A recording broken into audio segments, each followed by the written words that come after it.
On the morning the rain flooded Marina Road and turned Lagos into a mirror of restless grey, the woman who cleaned the 27th floor of Adebayo Holdings paused before the glass doors of the executive wing and whispered a name that no longer belonged to her.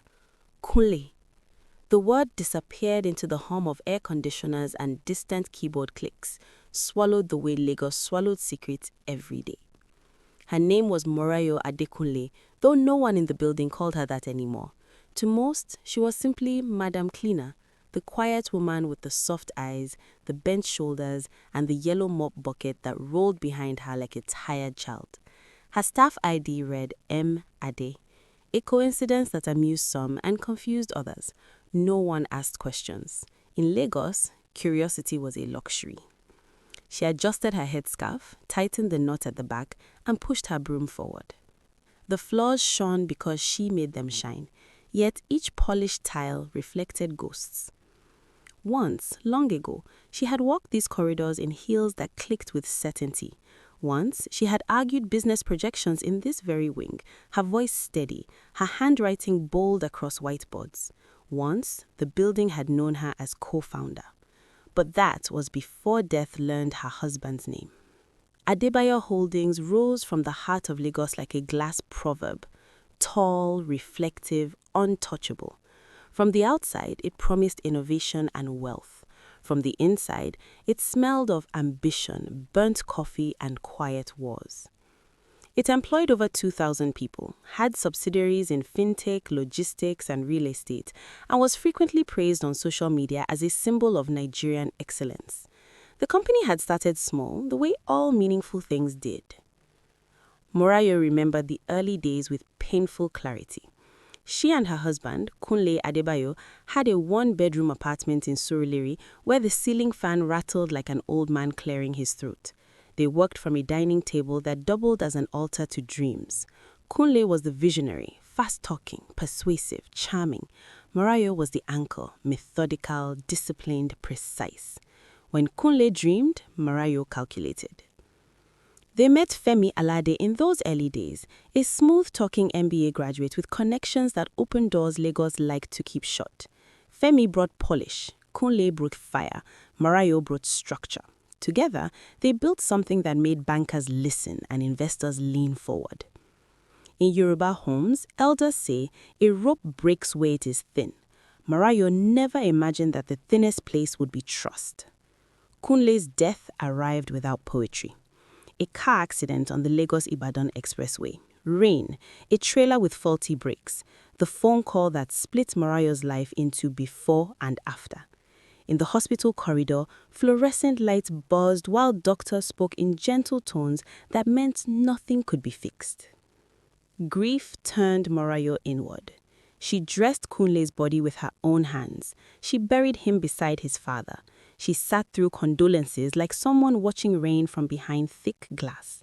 What she did not do, what she could not do, was fight. Not immediately. Femi stepped in seamlessly. He spoke at meetings. He handled things. He told Morayo to rest, to heal, to trust him. Papers were signed in her grief-blurred haze. Legal language wrapped itself in kindness and urgency. It's just temporary restructuring, Femi said, his voice smooth as oil. Kunle would want stability. By the time Morayo understood what had happened, the board no longer recognized her authority. Her shares had been diluted, her voting power erased, her name removed quietly from documents she once helped draft. When she protested, the room went cold. "This is business," Femi told her later, not unkindly. "Don't make it emotional." Lagos, that city of speed and survival, moved on. Morayo did not scream, she did not curse, she did not beg. She went home and packed away her suits. Months later, when money ran low and pride grew heavy, she returned to the building, not through the front entrance, but through the staff door at the back. The HR manager, young enough to be her daughter, avoided her eyes. "There's an opening in facilities, night shift, cleaning." Morayo nodded. In the village where she was raised, her mother used to say, "When the storm breaks your roof, you still sleep under the sky." Survival was not shameful, it was sacred. Years passed. Marayo learned the rhythm of the building the way drummers learned beats. She knew which floors creaked with secrets, which offices whispered after hours. She cleaned the boardroom where her ideas once lived, wiping fingerprints from tables that reflected power but never truth. She worked nights mostly, when Lagos slowed into a tired exhale. Outside, Danfo buses roared and generators growled. Inside, the building glowed like a lantern guarding memories.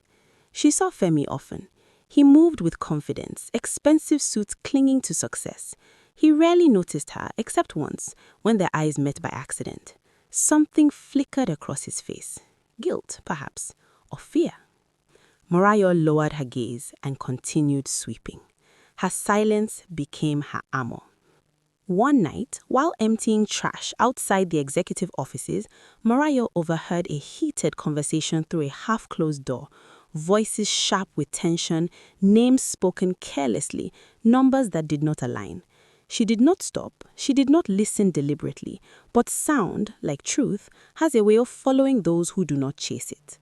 Later, as she wiped the glass walls of the strategy room, her reflection stared back, older, thinner, but unbroken.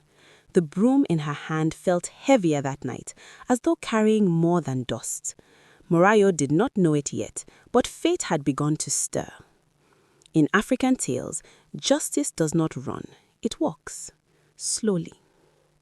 Outside, Lagos thundered on, alive, unforgiving, fair in its unfairness. Inside, the building glowed like a lantern guarding memories. Morayo finished her shift as dawn stretched pale fingers over the lagoon. Before leaving, she paused once more by the glass doors of the executive wing. The reflection stared back. This time, it smiled.